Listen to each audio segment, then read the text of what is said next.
나의 반석이시요 나의 구속자이신 여호와여, 내 입의 말과 마음의 묵상이 주님 앞에 연락되기를 원하나이다. 새벽을 열어주신 하나님 감사합니다. 주의 말씀 앞으로 나아감으로 주님으로 채움받고 하루 종일 모든 상황 가운데 내 안에 충만하게 계시는 만군의 여호와 하나님의 도와 사랑과 능력을 함께 나누는 귀한 복의 통로의 삶을 오늘도 이제 시작하옵나니 영광 받아 주시옵소서. 모든 것 의지하오며 살아계신 예수 그리스도의 이름으로 간절히 기도드리옵나이다. 아멘. 찬양으로 하루를 열겠습니다. 새 찬송가 301장, 통일 찬송가 460장, 지금까지 지내온 것 주의 크신 은혜라. 새 찬송가 301장 우리 하나님 찬양하겠습니다. 지금까지 지내온 것 주의 크신 은혜라. 한이 없는 주의 사랑 어찌 이루 말하랴. 자나깨나 주의 손이 항상 살펴주시고 모든 일을 주 안에서 형통하게 하시네. 몸도 맘도 연약하나 새 힘 받아 살았네.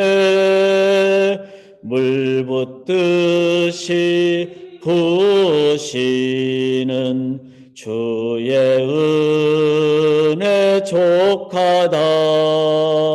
사랑 없는 거리에나 험한 산길에 맬 때 주의 손을 굳게 잡고 찬송하며 가리라멘. 주님 다시 배울 날이 날로 날로 다가와 무거운 짐 주께 맡겨 벗을 날도 멀잖네. 나를 위해 예비하신 고향 집에 돌아가 아버지의 품 안에서 영원토록 살리라. 아멘. 주의 은혜의 말씀 앞으로 나가겠습니다. 사무엘하 22장입니다. 사무엘하 22장 26절부터 51절까지 이제 다윗이 자신의 전 인생을 돌아보면서 하나님을 찬양하는 장면이 되겠습니다. 사무엘하 22장 26절부터 제가 표준 세번역으로 봉독해드리고 대주하며 말씀 앞으로 나가겠습니다. 주님께서는 신실한 사람에게는 주님의 신실하심으로 대하시고 흠 없는 사람에게는 주님의 흠 없으심을 보이시며 깨끗한 사람에게는 주님의 깨끗하심을 보이시며 간교한 사람에게는 주님의 교묘하심을 보이십니다. 주님께서는 불쌍한 백성은 구하여 주시고 교만한 사람은 낮추십니다. 아, 주님, 진실로 주님은 나의 등불이십니다. 주님은 어둠을 밝히십니다. 참으로 주님께서 나와 함께 계셔서 도와주시면 나는 날쌔게 내달려서 적군도 뒤쫓을 수 있으며 높은 성벽이라도 뛰어넘을 수 있습니다. 하나님께서 하시는 일은 완전하며 주님께서 하시는 말씀은 신실하다. 주님께로 피하여 오는 사람에게 방패가 되어 주신다. 주님밖에 그 어느 누가 하나님이며 우리의 하나님밖에 그 어느 누가 구원의 반석인가. 하나님께서 나의 견고한 요새이시다. 하나님께서는 내가 걷는 길을 안전하게 하여 주신다. 하나님께서는 나의 발을 암사슴의 발처럼 튼튼하게 만드시고 나를 높은 곳에 안전하게 세워 주신다. 하나님께서 나에게 전투 훈련을 시키시니 나의 팔이 놋쇠로 된 강한 활을 당긴다. 주님께서 구원의 방패로 나를 막아주시며 주님께서 안전하게 지켜주셔서 나의 담력을 키워주셨습니다. 내가 발걸음을 당당하게 내딛도록 주님께서 힘을 주시고 발목이 떨려서 잘못 디디는 일이 없게 하셨습니다. 나는 원수들을 뒤쫓아가서 다 죽였으며 그들을 전멸시키기까지 돌아서지 않았습니다. 그들이 나의 발 아래에 쓰러져서 아주 일어나지 못하도록 그들을 내가 무찔렀습니다. 주님께서 나에게 싸우러 나갈 용기를 북돋워 주시고 나를 치려고 일어선 자들을 나의 발 아래에서 무릎 꿇게 하셨습니다. 주님께서는 나의 원수들을 내 앞에서 도망가게 하시고 나를 미워하는 자들을 내가 진멸하게 하셨습니다. 그들이 아무리 둘러보아도 그들을 구해줄 사람이 하나도 없고 주님께 부르짖었지만 끝내 응답하지 않으셨습니다. 그래서 나는 그들을 산산이 부수어서 땅의 먼지처럼 날려보내고 길바닥의 진흙처럼 짓밟아서 흩었습니다. 주님께서는 반역하는 백성에게서 나를 구하여 주시고 나를 지켜주셔서 뭇 민족을 다스리게 하시니 내가 모르는 백성들까지 나를 섬깁니다. 이방 사람이 나에게 와서 굽실거리고 나에 대한 소문만 듣고서도 모두가 나에게 복종합니다. 이방 사람이 사기를 잃고 그들의 요새에서 떨면서 나옵니다. 주님은 살아계신다. 나의 반석이신 주님을 찬양하여라. 나의 구원의 반석이신 하나님을 높여라. 하나님께서 나의 원수를 갚아주시고 뭇 백성을 나의 발 아래 굴복시켜 주셨습니다. 원수들에게서 나를 구하여 주셨습니다. 나를 치려고 일어서는 자들보다 나를 더욱 높이셔서 포악한 자들에게서도 나를 건지셨습니다. 그러므로 주님, 뭇 백성이 보는 앞에서 내가 주님께 감사를 드리며 주님의 이름을 찬양합니다. 주님은 손수 세우신 왕에게 큰 승리를 안겨주시는 분이십니다.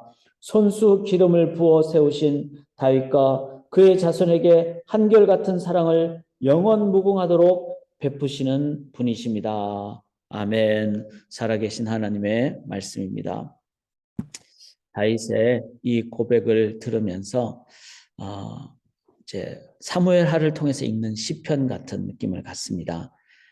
저희가 일독반이 있는데 카톡반으로 운영하며 그래서 하루에 성경 3장, 특별히 시편은 또 매일 읽는데 내년에는 시편을 저희가 이제 오늘같이 시편 119편을 읽는 날은 너무 길잖아요. 그래서 끊어서 읽지만 그래도 길죠. 그래서 조금 더 이 시편을 그냥 저희들이 읽어도 너무 좋지만 조금 더 알고 또 배경을 알고 또 묵상의 의미를 이해를 하며 읽으면은 하루의 첫 시간에 소위 말해서 보약 먹듯이 그 영적인 그 귀한 그 힘을 얻게 됩니다. 그래서 내년에는 조금 더 이 부분을 시편을 하루에 몇 절씩으로 좀 끊어서 우리 성도님들이 읽으시도록 도움을 드리려고 합니다. 그래서 이제 화면을 보실 수 있는 분들은 그 팀 켈러 목사님이 시편을 정리한 부분을 하나의 그냥 도구로 그 본문 이렇게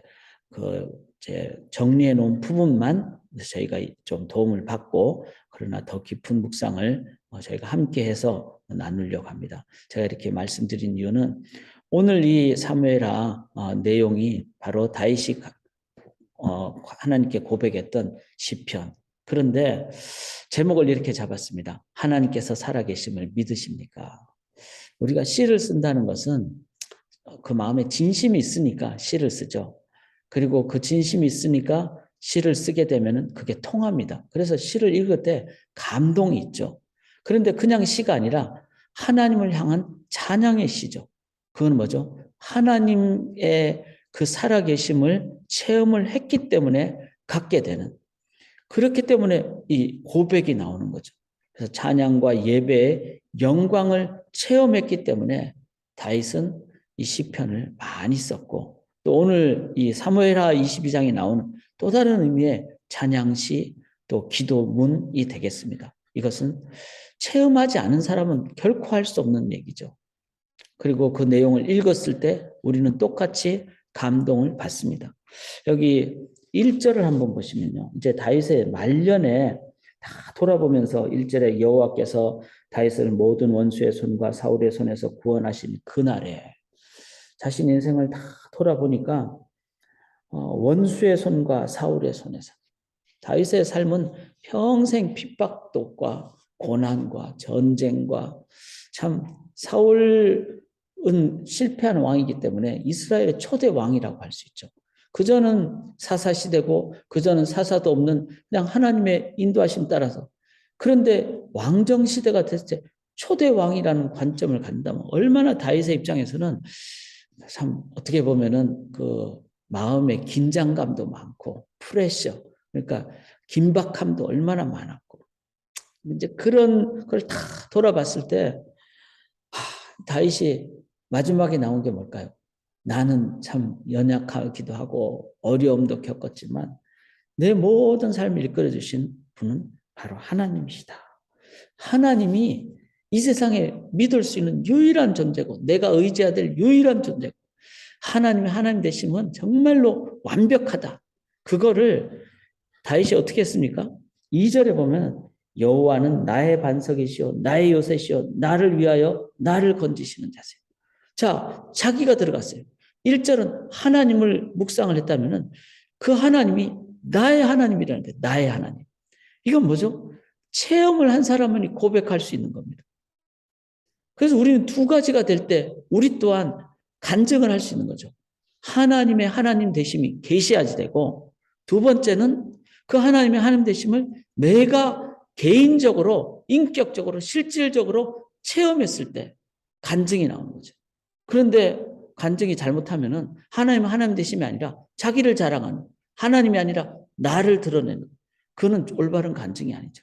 그 다음에 하나님의 하나님 되심은 있는데 그게 고백도 아니고 간증도 아니고 아 그렇다더라 이렇게 남 얘기하듯이 제3자적인 입장에서 얘기하는 것은 학자들은 그렇게 할 수 있겠죠. 믿지 않은 사람도 그렇게 합니다. 그건 간증도 아니고 고백도 아니고 시편도 아니고 그는 찬양도 아니죠. 그건 그냥 이론일 따름이죠. 이 두 가지가 돼야 되는 거예요.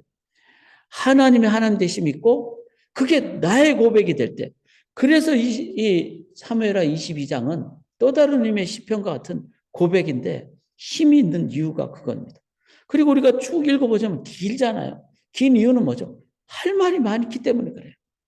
하나님을 생각하니까 이 말도 하고 싶고 이 말도 하고 싶고 이 말도 하고 싶고 정말 하나님을 생각하면 가슴이 터질 것 같은 세상이 다 나를 버려도 나를 버리지 않으시고 내가 죽을 고비를 당해도 거기에서 나를 인도하신 그리고 자식마저 나에게 어려움을 줬는데 그런 나를 위로해 주신 그 하나님 인격적인 체험적인 고백적인 하나님 이 하나님을 우리들이 체험을 할 때 그래서 우리는 누구에게 다가가야 될까요? 하나님을 하나님으로 만나면 뭐가 딱 나옵니까? 찬양이 나오는 거예요. 이게 아주 중요한 겁니다. 세상 사람 만나면은 막 싫은 사람 만나면 부르르 떨리기도 하고 또 좋은 사람 만나면 또 다른 의미에 부르르 떨리죠. 막 가슴이 뛰고. 근데 그건 한계가 있어요. 왜냐하면 사람은 완벽하지 않기 때문에. 그래서 우리는 막 원수 될 것 같은 그런 사람도 너무 원수 삼지 말아야 돼요. 왜냐하면은 그 사람은 하나님과 함께하면 변화시켜 줄 수 있기 때문에. 또 내가 너무 좋아하는 사람 만나도 너무 좋아할 필요도 없어요. 왜냐하면 사람은 믿을 존재가 아니죠. 사랑할 존재지 의지해야 될 존재가 아니라는 겁니다. 한계가 있기 때문에.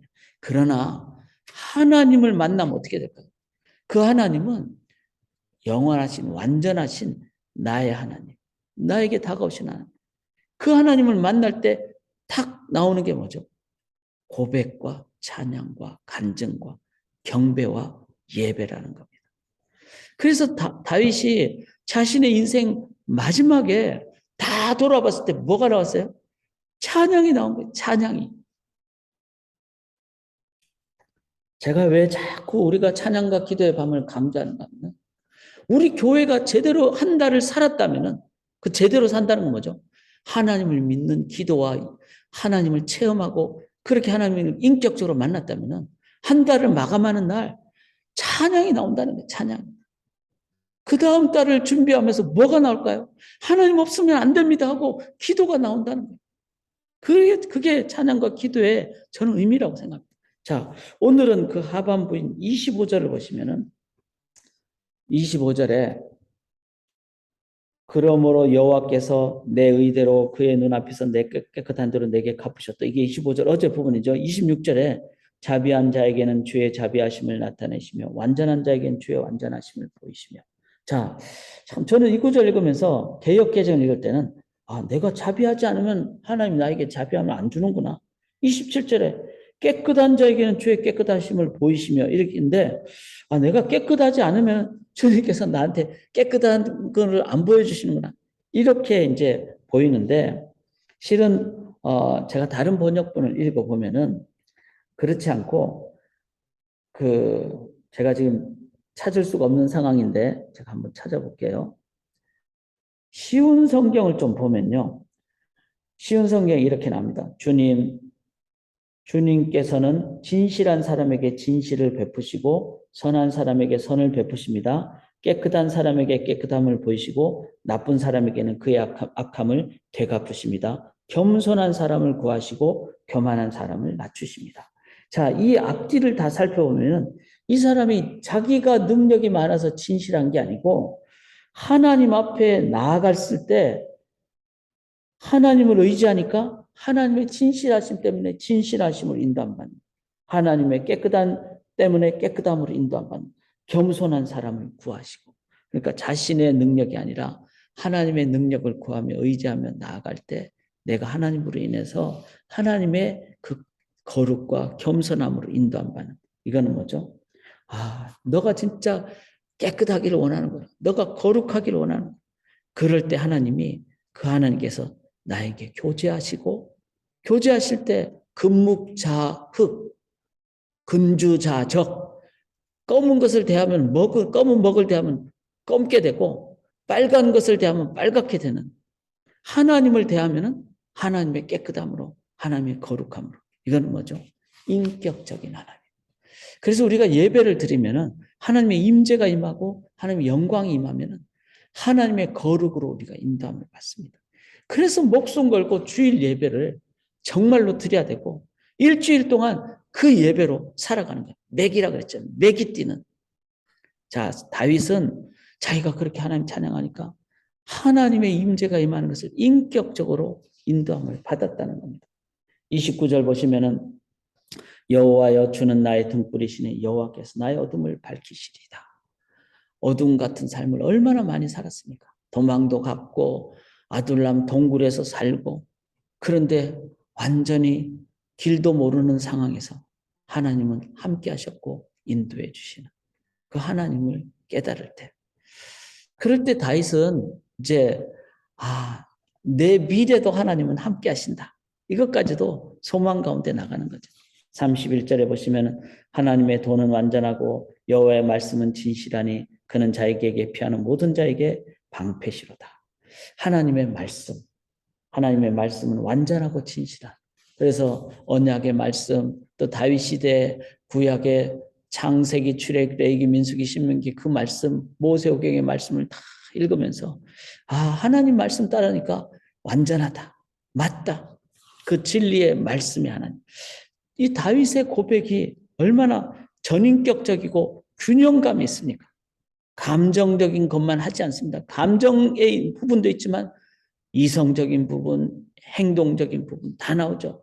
33절 보시면은 하나님은 나의 견고한 요새시며 나를 안전한 곳으로 인도하시며 나의 발로 암사슴 발 걷게 하시며 나를 나의 높은 곳에 세우시며, 이렇게 하시면서 41절에 주께서 또 내 원수들이 등을 내게로 향하게 하시고, 자, 원수들의 그 공격에도 이제 원수들이 오히려 도망가는, 등을 나에게 한다는 것은 그들이 도망가는 걸 얘기하죠. 뭐죠? 견고한 요새, 보호의 하나님. 하나님은 나를 보호하신 하나님. 44절을 보시면은 주께서 또 나를 내 백성의 다툼에서 건지시고 나를 보전하사 모든 민족의 으뜸으로 삼으셨으니 내가 알지 못하는 백성이 나를 섬기리이다. 이 역사를 주관하시고 열방의 하나님. 그래서 다윗이 다 깨달으니까 이스라엘 뭐 그렇게 큰 나라가 아니죠. 그 다음에 순례자 나라 있잖아요. 갈대아 우르에서 와가지고 애굽에 갔다가 막 이렇게 광야도 갔다가 이렇게 계속 다니는데, 그런데 나중에는 하나님이 이제는 열방까지 인도하신 하나님. 이 하나님을 볼 때, 자, 다윗이 경험한 것에만 초점을 맞추면 그 정도가 되겠죠. 그런데 다윗의 경험의 본질이 되는 하나님은 열방의 하나님이고 인격적인 하나님, 인도하시고 말씀의 진리의 말씀이시고 보호하시고 전 역사를 다스리신 그 하나님을 다윗은 자기 인생을 통해서 최대한 많이 경험했어요. 저는 이것도 중요하다고 생각합니다. 하나님은 이만큼인데 우리는 요만큼 하나님을 체험하니까 하나님 뭐 이렇게 고백이 잘 안 나오는 거죠. 하나님이 요만큼입니까? 하나님 광대하신데 다윗은 그 하나님을 향해서 전심으로 향했어요. 그러니까 그만큼 많이 누린 거죠. 다윗이 뭐 훌륭해서 하나님이 훌륭하니까 누리니까 시편을 75편, 75편을 작성한 거죠. 다윗이 우리와 똑같은 사람인데 우리도 마찬가지입니다. 하나님을 마음껏 알고 여호와의 얼굴을 구하고 힘써 하나님을 알면 우리도 시편 그렇게 고백적인 찬양을 하나님께 올려드릴 수 있고 그렇게 우리가 마음껏 하나님 찬양하기 원합니다.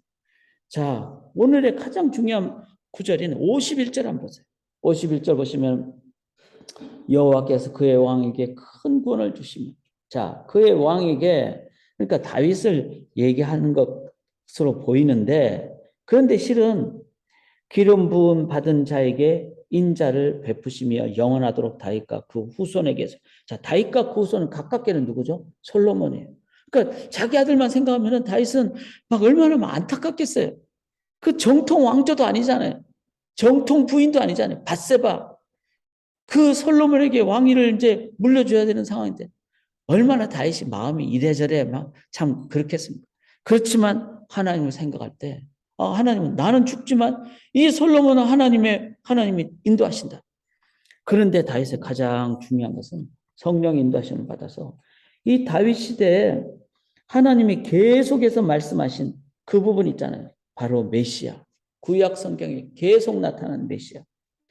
다윗과 그 후손에게로다. 이것은 솔로몬을 가리킬 뿐만 아니라 영원하도록, 즉 메시아를 가리킵니다. 그의 왕에 큰 구원을 주시며 이 구원의 구원자 되시는 기름 부음 받은 자에게, 이 메시아잖아요. 그리스도. 인자를 베푸시며, 인자는 헤세드. 예수님의 가장 중요한 사역인 헤세드. 다윗이 성령의 인도하심을 받아서 자신의 지금까지를 살아온 인생에 너무나 정말 능력을 함께 하시는 하나님 생각할 때 이것도 찬양의 전부가 되죠. 그런데 솔로몬을 넘어 천년 후인 메시아가 자신의 주 대신 메시아이심을 그가 깨달았을 때 다윗은 이제 시간을 초월하는 거예요. 내가 죽어 없어지는 게 아니라 영원하신 새하늘과 새 땅의 왕으로 오신 그분 때문에 내가 내 먼저 죽은 그 솔로몬의 형도 보게 될 것이고 나도 이제는 영원히 하나님 나라의 백성이 될 것이고. 사랑하는 여러분, 이게 성령께서 그리고 삼위일체 하나님께서 우리에게 역사하시는 가르침입니다. 시간을 초월하는 거예요. 그래서 나이가 들수록 더 젊어지는 거예요. 왜?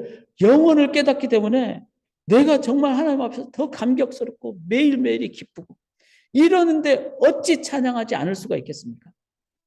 하나님을 기억하고 하나님의 인도하심을 기억할 때 우리의 기도는 찬양의 기도가 될 줄 믿습니다.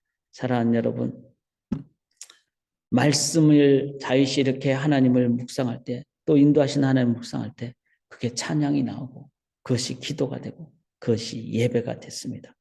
이제 개인 기도하실 때 오늘은 좀 그렇게 부탁을 드립니다. 내가 원하는 것만 구하지 마시고 하나님의 하나님 되심을 묵상하시면 좋겠습니다.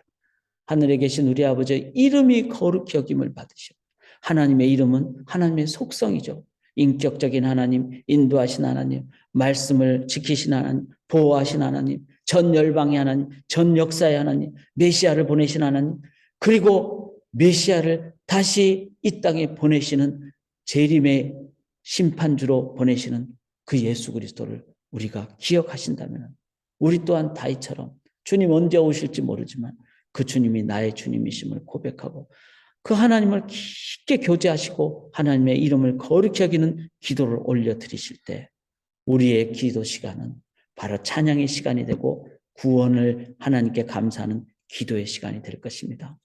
이번 주 찬양과 기도의 밤을 위해서도 그런 찬양이 나오도록 오늘 함께 정말 하나님과 교제하는 생명의 시간 되시기를 주님의 이름으로 간절히 기원합니다. 살아계신 하나님, 하나님 묵상합니다.